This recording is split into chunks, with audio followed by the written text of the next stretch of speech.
소수의 단지들만 있다 보니까 그 값어치를 제대로 인정받지 못했는데 이렇게 35층 제한이 풀리게 되고 이거 로또보다 훨씬 더 큰 수익이 발생한 거 아닙니까?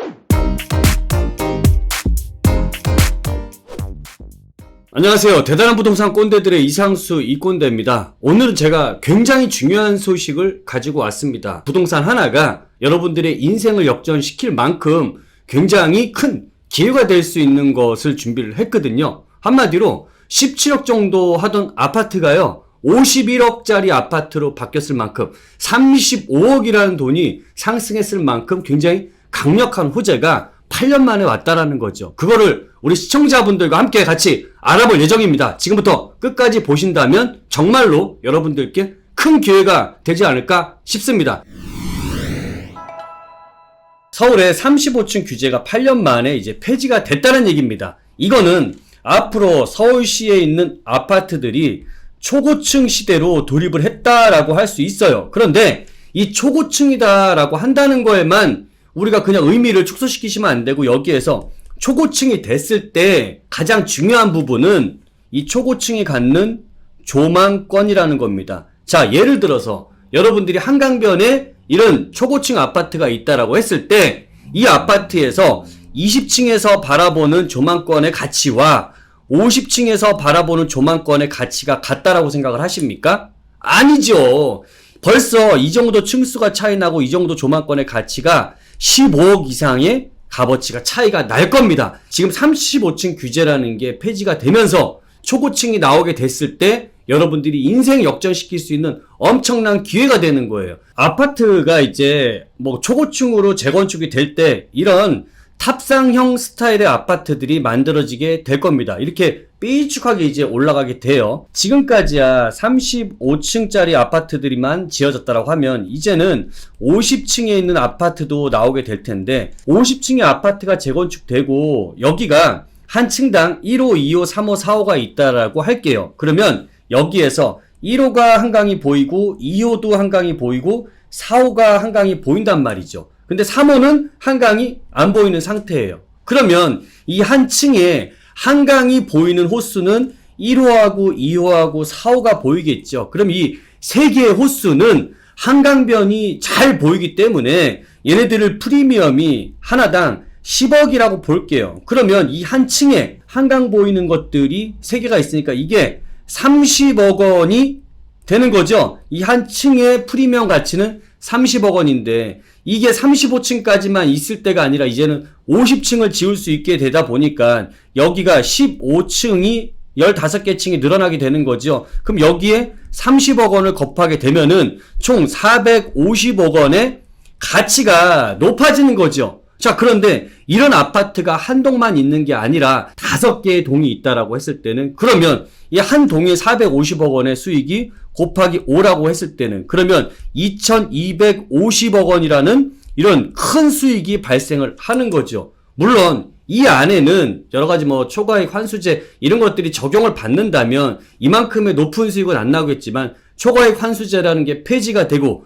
완화가 된다라고 했을 때는 이런 2250억 원이라는 수익은 온전히 조합원들한테 다 돌아가는 거 아닙니까? 그렇기 때문에 이렇게 조망권이 높아질 수 있는 층고 제한이 풀리면서 조망권이 좋아지는 아파트들이 나온다라는 이 가치는 이런 엄청난 프리미엄의 가치가 있는 거고 이 속에서 여러분들이 이런 것들을 기사를 흘리지 말고 잘 파악을 한다면은 이 안에서 인생 역전을 시킬 만큼 기회도 될 수 있어요. 과거에 층수 제한을 받지 않았을 때 용산에 있는 이촌동이란 곳에 렉스 아파트라고 있었어요. 이 렉스 아파트가 재건축이 되면서 지금과 같은 요런 굉장히 이쁜 건물이 만들어졌죠. 동작대교를 건널 때 볼 수도 있고 근데 강변북로라든지 올림픽대로 타고 가다 보면 이렇게 생긴 아파트를 보실 수가 있을 겁니다. 근데 이 아파트가 재건축된 이후에 가격이 얼마였었냐면은 시세가 17억 정도 했어요. 20억도 채 안 했습니다. 17억 하던 것이 이게 가장 최근에 7년 만에 최근에 거래된 것 이 가격을 보면 51억 원을 하고 있습니다. 이게 실제 거래가 된 시세예요. 자, 그러면 무려 17억짜리가 51억 원의 시세 상승을 가다 보니까 얘는 얼마 올랐습니까? 34억 원이라는 어마어마한 상승을 가져간 거죠. 이 아파트가 한강변에 위치를 하고 있고 조망권을 갖추고 있다 보니까 이만큼 높은 34억 원이라는 인생 역전 될 만한 이런 수익이 발생을 한 거예요. 이거 로또보다 훨씬 더 큰 수익이 발생한 거 아닙니까? 그쵸? 자, 그렇게 보면은 여기 안에서도 35층 정도만 있다라고 했을 때는 이 정도 높이밖에 안 됐던 것이 이 아파트가 56층짜리거든요. 그러면 여기에서 30층대 이상 밑에 있는 것들은 가격이 40억대 정도가 시세가 형성이 돼 있다라고 한다면은 이 위쪽에 35층 이상의 40층대, 50층대에 있는 것들은 55억까지 시세가 형성이 돼 있단 말이죠.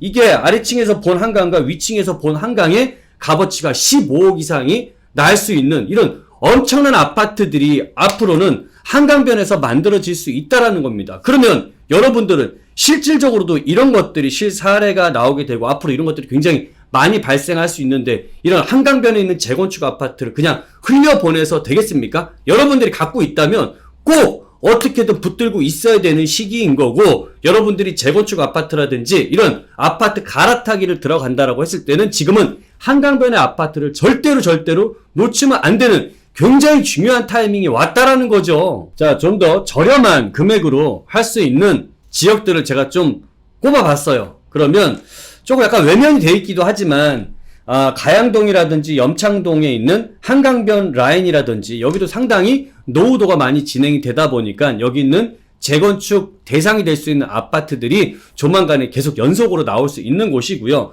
망원합정이라든지 양평동, 특히나 양평동 같은 경우에는 한강변에 이런 단지들이 얼마 없어요. 그러다 보니까 좀 소수의 단지들만 있다 보니까 그 값어치를 제대로 인정받지 못했는데 이렇게 35층 제한이 풀리게 되고 이런 초고층의 재건축이 될 수 있다는 것만으로도 이 지역 노후된 아파트의 가치는 상당히 높아질 수 있는 겁니다. 그리고 동작구라든지 광장동, 자양동, 광진구에 보면은 광장동이라고 있죠. 이 지역은 특히나 재건축 대상이 되는 아파트가 있는데 여기는 일단 교육 열공까지도 교육 부분이 굉장히 특화가 되어 있는 지역이다 보니까 교육 좋은 한강변에 굉장히 또 강남 접근성, 잠실 접근성이 좋은 지역이다라고 한다면 이런 곳에 초고층이 나오고 또 조망권, 야경은 맞은편에 있는 잠실, 제1롯데월드 막 이런 데를 볼 수 있는 곳들이잖아요. 이런 것들은 특히나 여러분들의 동작이라든지 광장, 자양 이런 것들은 인생 역전을 시킬 만큼의 굉장히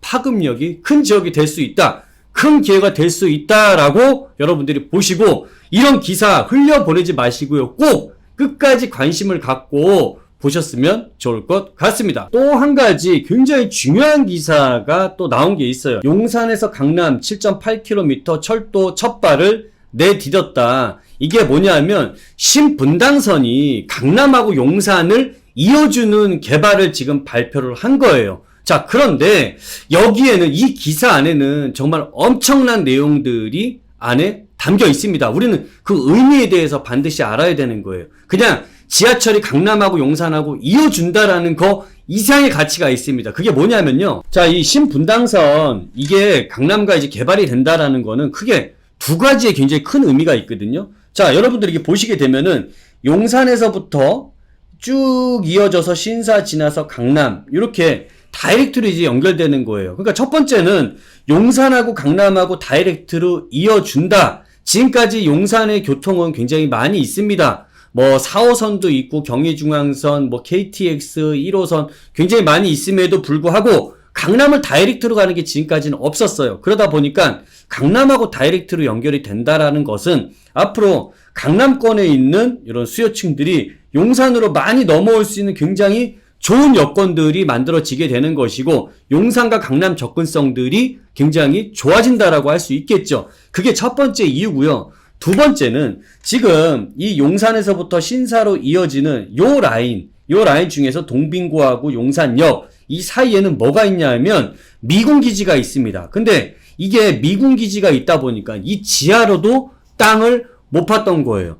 대한민국 땅인데도 불구하고 우리가 그 지하도 못 팠다는 겁니다. 그런데 이게 개발이 된다는 소리는 미군기지가 완벽하게 우리나라로 이제 반환을 하게 되는 것이고 이 반환에 따라서 이제는 용산공원 지하에 있는 땅들이 개발이 될 수 있다라는 얘기는 지상에 있는 용산공원 부지도 덩달아 개발이 될 수 있다라고 할 수 있기 때문에 단순하게 지하철 개발 이 하나가 중요한 게 아니라 이 위로 용산 공원이 대규모로 이제부터 개발이 될 수 있다라는 점에 여기에 따른 신호탄이다라고 여러분들이 생각을 하셔야 됩니다. 자, 그렇게 되면은 이렇게 봤을 때 용산 공원이 개발하고 신분당선이 개발이 됐을 때 신분당선은 용산역으로 들어오게 되는 거거든요. 그러면 이 신분당선에 영향을 줄 수 있는 지역들은 어딘지 그 지역들이 어쨌든 이런 신분당선에 영향을 받게 되고 용산에 대한 개발 영향을 크게 받을 수 있는 지역들이잖아요. 그 지역들을 제가 지금부터 몇 군데를 콕콕콕 찝어드리도록 하겠습니다. 자, 이 신분당선은요, 용산에 어디로 들어오게 되는 거냐면 여기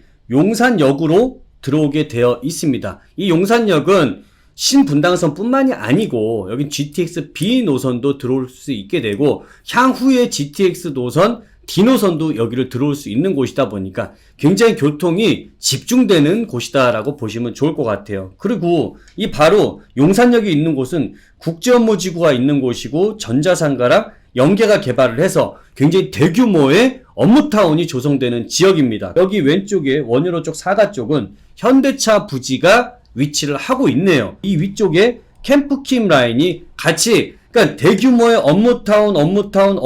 업무타운이 개발되는 반경 안에 영향권이라는 거죠. 그러면 여기 있는 한강로 같은 경우가 굉장히 대규모의 발전이 굉장히 예상되는 지역이다라고 할 수 있고 요 사이에 캠프킴과 전자상가 국제업무지구 그 다음에 현대차 부지가 있는 원효대로 역시도 대규모의 개발이 예상이 되는 지역입니다. 그러다 보니까 여러분들이 신분당선이라는 게 개발이 되고 여러가지 용산 개발 호재를 직접적으로 받을 수 있는 이 범위, 지금 제가 그려드린 요 1km 반경 이내에 있는 지역들, 한강로 일대에 있는 지역들이라든지 이 원효로 요 일대에 있는 지역들을 여러분들은 눈여겨보시는 게 좋을 것 같고요. 이 안에서 아파트도 좋고 빌라도 좋고 오피스텔 모두 다 좋습니다. 근데 단 여기에서 저는 아파트 빌라 모두 다 좋은데요. 오피스텔이다라고 한다면 일단 아파트나 빌라에 비해서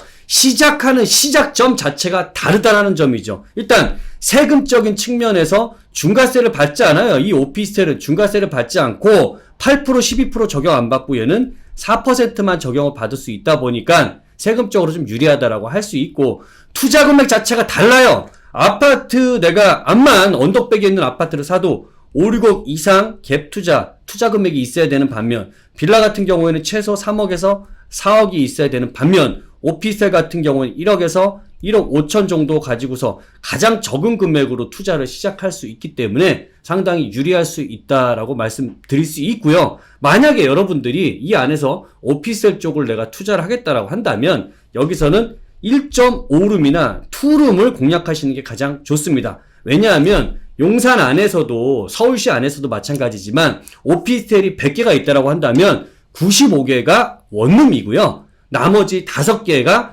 1.5룸이나 2룸으로 되어 있기 때문에 굉장히 희소합니다. 희소한 것들이 가격이 굉장히 높게 상승을 할 수밖에 없겠죠. 그러면 이렇게 개발 호재가 가득한 지역에서 여러분들이 아파트든 빌라든 오피스텔이든 여러분들 자금 여러 개 맞는 투자를 하신다면 여러분들이 이런 기회 속에서 정말 인생 역전을 만드실 수도 있을 거예요.